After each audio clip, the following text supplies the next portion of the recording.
நாம் சித்த மருத்துவத்தின் ஆழமான அறிவையும் நோய்களை கண்டறியும் முறைகளையும் அவற்றை இயற்கையாக கட்டுப்படுத்தும் வழிகளையும் விரிவாக அறிந்து கொள்ள இருக்கிறோம். இந்த அத்தியாயத்தில் டாக்டர் பி.கே. சந்திரன் அவர்கள் நோய் எவ்வாறு உருவாகிறது, உடலில் நோயின் அறிகுறிகள் எவை, நோயை ஏற்படுத்தும் காரணிகள் என்ன, இயற்கை முறையில் நோயை கட்டுப்படுத்தும் வழிகள் என்ன என்பதனை தெளிவாகவும் எளிமையாகவும் விளக்க உள்ளார்.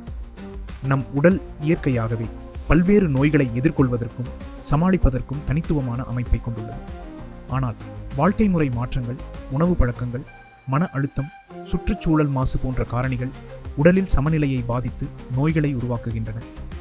சித்த மருத்துவம் நோயை வெறும் உடல் பாதிப்பாக மட்டும் பார்க்காது.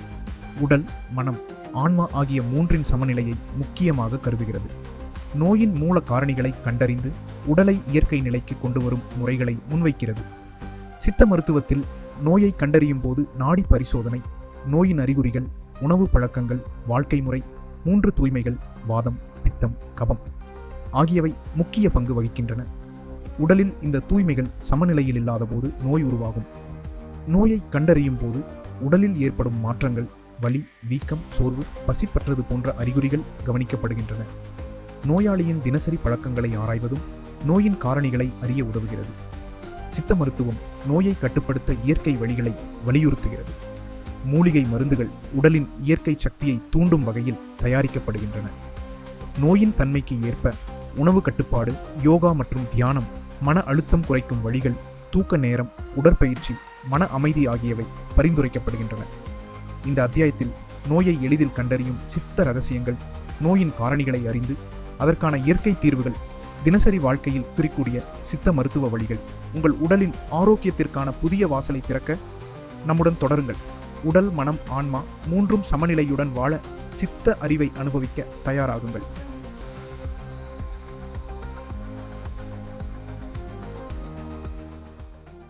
வணக்கம்.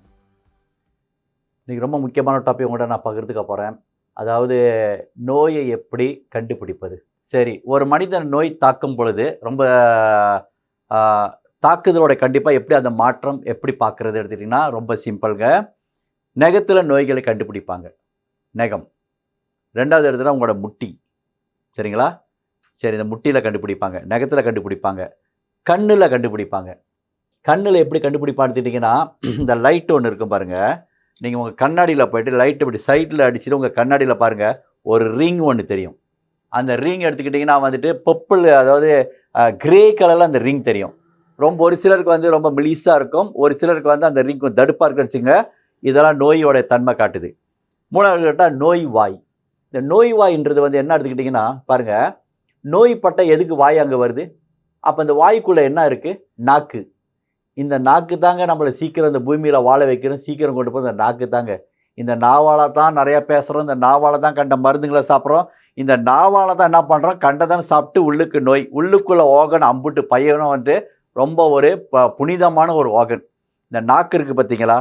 இந்த நாக்கு கண்டதும் சாப்பிட்டுன்னா ஸ்டாமக் எசிடி, வயிற்றில் எசிட் தன்மை அதிகமானால் எப்படி பார்க்கறனா, நாக்கை நீங்கள் வந்து நாக்கை நல்லா நீட்டி பார்க்கும்போது இந்த மிடல் நாக்கில் தங்குன்னுவாங்க. இந்த மிடல் நாக்கில் வந்து பேட்ச், ஓகே, ஒரு மாதிரி பூத்து போன சின்ன பிள்ளைங்களாம் பால் குடிக்கும்போது ஒரு பேட்சுமா இருக்கும் பாருங்கள், அது சின்ன குழந்தைங்களுக்கு. 2வது இந்த உபாதைகள் வருது எடுத்துக்கிட்டிங்கன்னா, ஓகே, வயிறு. வயிறில் இங்கே பிரச்சனை வந்துச்சுன்னா இதான் மெயின், அதாவது ஃபேக்ட்ரி. இந்த ஃபேக்ட்ரியில் கோளாறு வந்துச்சுன்னா ப்ரொடக்ஷன் பண்ணக்கூடிய ஒவ்வொரு பொருளும் வந்து ஃபெயிலியர் ஆயிரும்.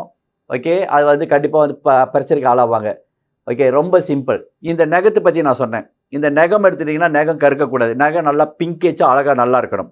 3வது எடுத்துக்கிட்டிங்கன்னா இந்த முட்டி. இந்த முட்டி பார்த்தீங்கன்னா ரொம்ப கருக்கருப்பாக இருக்கும் ஒரு சிலருக்கு. இப்போ இதெல்லாம் இந்த இடத்துலாம் எடுத்துக்கிட்டிங்கன்னா கொஞ்சம் கருப்பாக இருக்கிற மாதிரி இருக்கும். ஓகே, இந்த ரொமாட்டாய்டு ஆர்த்ரைட்டிஸ் கவுட்டு இவங்களை உள்ளக்கு நீங்கள் பார்த்தீங்கன்னா இந்த முட்டிலாம் கருக்கருப்பாகும். ஓகே, முடற்கு வாதம் வந்துச்சுன்னா இதெல்லாம் கருப்பாக ஆரம்பிக்கும், எங்கெங்கே ஜாயின்ட் இருக்கோ பண்ணும். 3வது இந்த கண்ணு. இந்த கண்ணு நான் சொன்னால கிரே கலராக இருக்கிறதுனால குவான்டைன் யூரிக் ஆசிட் உங்கள் உடம்புல அதிகமாக இருக்குன்னு அர்த்தம், கொலஸ்ட்ரால் அதிகமாக இருக்குன்னு அர்த்தம். நிறைய அந்த மாதிரி பிரச்சனை வரும். நாக்கில் எடுத்துக்கிட்டிங்கன்னா வந்து பேட்ச் ஒன்று பார்த்தீங்கன்னா ஒயிட் பேட்சாக இருக்கும், ஒரு சிலருக்கு பார்த்தா எல்லோ கலர் பேட்சாக இருக்கும், ஒரு சிலர் பார்த்தா க்ரீன் கலர் பேட்சாக இருக்கும். இந்த மாதிரி இந்த பேட்ச் உள்ளவங்களுக்கு நாக்கில் எடுத்துக்கிட்டிங்கன்னா ஓகே, வாத பித்த கபம். நாக்கு எடுத்துக்கிட்டிங்கன்னா ஓகே, நுனிய நாக்கு, மிடல் நடுவு நாக்கு, உள் நாக்குன்னு அந்த தொங்கிட்டு இருக்கு, அது இல்லை, உள் பக்கத்தில் உள்ள நாக்கு.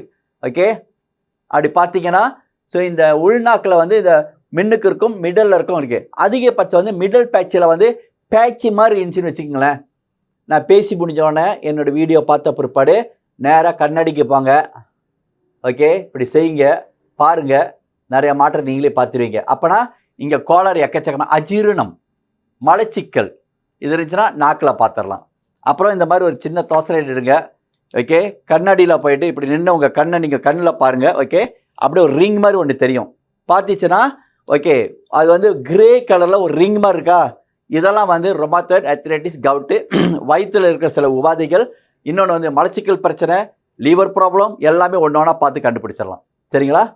ஸோ இப்படி தான் வந்து ஒரு மனிதனுக்கு நோய் எப்படி தாக்குதல் எடுத்துக்கிட்டால் இந்த இடத்துல வந்து அந்த பாயிண்ட்ஸ் கொண்டு வச்சிருச்சு. அதுக்குள்ளே இம்மிடியட்டாக நீங்கள் போய் பார்த்து ஆக்ஷன் எடுத்து அதை வந்து கிளியர் பண்ண பாருங்கள். அப்படியே விட்டுட்டிங்கன்னா அது வந்து சிம்டம்ஸ் அண்ட் சிண்ட்ரம்ஸ். சிம்டம்ஸ் என்றால் நோயோட அறிகுறி, சிண்ட்ரம்ஸ் சிண்ட்ரம்ஸ் எடுத்துட்டிங்கன்னா நோய் ஆயிடுச்சு. சரிங்களா? நோயிலிருந்து விடுபட்டு வருவதற்கு சின்ன சின்ன ஆலோசனை உங்களுக்கு சொல்லி கொடுத்துட்டு இருக்கேன். பின்பற்றி உடனடியாக உங்களை நீங்கள் காப்பாற்றுங்க. நன்றி, வணக்கம். பலர் அலோபதி மருந்துகளும் சித்த அல்லது பிற மாற்று மருத்துவ மருந்துகளும் ஒன்றாக எடுத்துக்கொள்ளலாமா என்ற சந்தேகத்தில் இருக்கிறார்கள்.